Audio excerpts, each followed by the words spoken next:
Hello बच्चों, आओ question number हम 7 करते हैं। ठीक है ना। क्वेश्चन नंबर 7 क्या कहता है बेटा? There is a circular path. एक ना सर्कुलर पाथ है बेटा।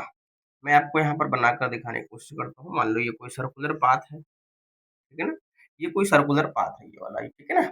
ये सर्कुलर पाथ है। अब इसमें क्या हो रहा है कि there is a circular path around a कोई स्पोर्ट फील्ड है ये। Sonia takes 18 minutes to drive the one round. एक राउंड लेने में सोनिया कितना लेती है बेटा? ये कोई मान लो स्टार्टिंग पॉइंट है। क्या है? स्टार्टिंग पॉइंट है। स्टार्टिंग पॉइंट है मान लो आपने यहाँ पे। और वहां पर जो पार्टिसिपेट ले रहे हैं वो कौन है बेटा?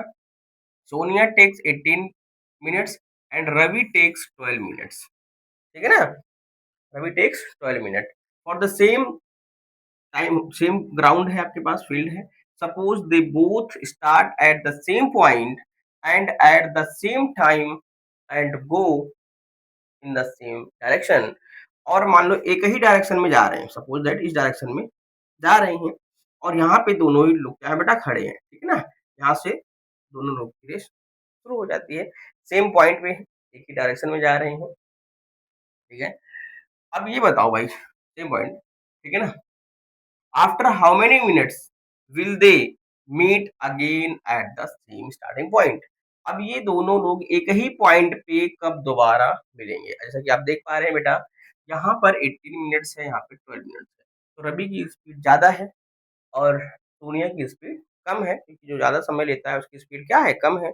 और जो जल्दी पहुंच जाता है उसकी स्पीड ज्यादा है। तो यहाँ पर जब भी ऐसा कोई सवाल आए, कोई चीज सेम टाइम पे स्टार्ट हो रहा है और फिर वो एक दूसरे को जो है एक स्पीड ज्यादा हो, एक स्पीड कम हो, ठीक है, और वो कब दोबारा से फिर से मिलेंगे, ऐसे घंटी के बारे में, बेल के बारे में सवाल पूछा जाता है। तो आप ऐसे सवालों को एलसीएम निकालेंगे। बस क्या निकालेंगे भाई? एलसीएम निकाल लेना। तो टेकिंग एलसीएम क्या करने जा रहे हैं हम लोग? टेकिंग एलसीएम भाई, टेकिंग एलसीएम। किसका एलसीएम लेने वाले हैं हम लोग? 18 का। अलग अलग करके जैसे आप करते हो वैसे ले लो। 18 का ले लेता हूँ और 12 का ले लेता हूँ। एलसीएम लेना आपको आता है बेटा, है ना। आपने 2 से डिवाइड कर दिया, कितना आ गया? 9 आ गया। आपने 3 से डिवाइड कर दिया, 3 3 जा 9 आ गया। और आपने 3 से कर दिया, 3 1 जा 3 आ गया। यहाँ पे आपने 2 से कर दिया, 2 6 जा 12 हो गया। फिर आपने 2 से डिवाइड कर दिया, 2 3 जा 6 हो गया। फिर यहाँ पे आपने 3 से कर दिया। तो जो फैक्टर है वो 18 का फैक्टर क्या है बेटा? फैक्टर्स ऑफ 18 है। प्राइम फैक्टर जो 18 का आपने लिखा वो क्या लिखा? 2 मल्टीप्लाई 3 मल्टीप्लाई 3। और जो आपने 12 का लिखा वो क्या लिख दिया भाई? यहाँ पे लिख देता हूँ। जो 12 का फैक्टर है बेटा वो 2 मल्टीप्लाई 3। एलसीएम में जो कॉमन है उसको भी लेना है ना। और जो कॉमन नहीं है उसको भी लेना है। तो एलसीएम ऑफ 18 एंड जो है 12, यहाँ पे लिख दूँ। एलसीएम ऑफ 18 एंड 12, या टेकिंग टाइम भी लिख सकता हूँ मैं, कोई दिक्कत नहीं है। तो एलसीएम पर लिख देता हूँ क्या है। तो आप बताएं इसमें 2 कॉमन है। 2 क्या है बेटा? कॉमन है। मैं इसको थोड़ा अलग कलर से दिखाऊंगा तो आपको थोड़ा दिखेगा, ठीक है। 2 क्या है बेटा? कॉमन है। 2 आपके पास अगर कॉमन है तो आप 1 टाइम लिखेंगे। That's clear. यहाँ पे क्या है बेटा? 3 है, ये भी कॉमन है ना। 3 भी कॉमन है। ये वाला 3 कॉमन है, नहीं कॉमन है? यहाँ पे एक पेयर इसका मिल रहा है। तो यहाँ पे 2 दिख गया आपको, और क्या दिख गया बेटा? आपको 3 दिख गया। तो इसको 1 टाइम, जो पेयर में है उसको कितना टाइम लिखा बेटा? 1 टाइम। तो आपने ये 3 लिख दिया। बचा क्या? क्या 3 बच गया? 2 बच गया। तो यहाँ पे 3 भी मल्टीप्लाई करो, 2 जो रिमेनिंग्स है उसको भी लिख दिया जाता है, ठीक है। तो अब बताओ, 2 2 जा 4, 3 3 जा 9, 9 4 जा 36। इट मीन्स कितना टाइम लगा होगा? 36 मिनट है। कितना बेटा? 36 मिनट। यहाँ पे लिख दूं। Sonia and takes will meet again the same point, starting point है ना, आफ्टर 36 मिनट।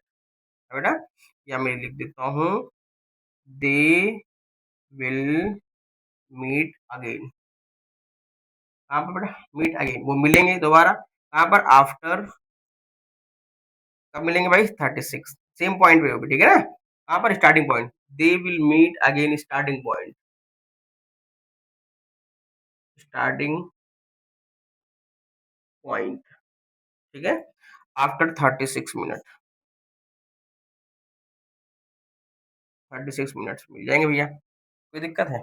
जब भी ऐसा कोई सवाल आए तो आपको एलसीएम लेकर के बताना है, ठीक है? एलसीएम लेना आपको सिखाया था, आप ऐसे कॉमन वाले भी कर सकते हो, ये तो बेसिक चीजें होती है बेटा। आप इसको पावर के फॉर्म में लिख करके भी आप लिख सकते हो। यहाँ पे क्या है, 2 की पावर 2, देखो अब क्या है, 2 की पावर 2 है। यहाँ पे 2 कितनी बार है, अगर मैं चाहूँ तो मेरे पास 2 की पावर 2 है, मल्टीप्लाई 3 है।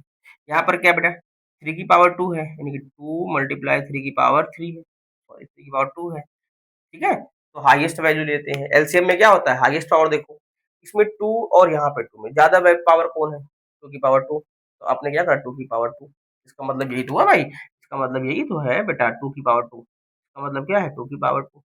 अच्छा 3 में देखा जाए तो इन दोनों में कौन सा पावर ज़्यादा है, 3 की पावर 3, तो आपने ये लिख दिया 3 की पावर 2, तो 2 2 जा 4 एंड 3 3 जा 9, आप ऐसे करें, है ना?